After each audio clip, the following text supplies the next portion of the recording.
আসসালামু আলাইকুম, সবাই কেমন আছেন? আশা করছি সবাই ভালো আছেন এবং আমিও ভালো আছি।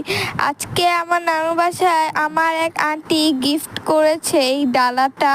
দেখেন, এর মধ্যে আস্ত একটা মুরগি, রোস্ট, কষানো মুরগির মাংস আর আছে গরুর মাংসের কালা ভুনা।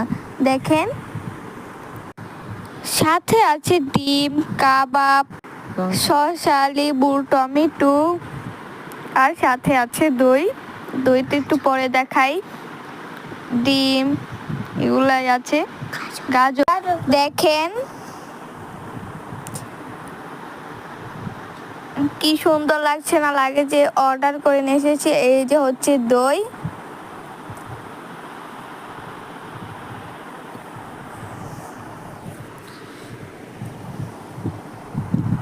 দেখেন, এখন খুলছি।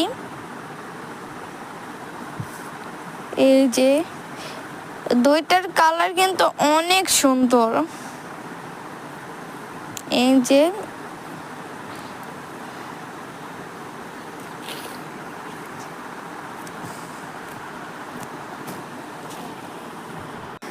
দেখেন কি সুন্দর লাগছে, তাই না? আজকের মতন টাটা, আল্লাহ হাফেজ।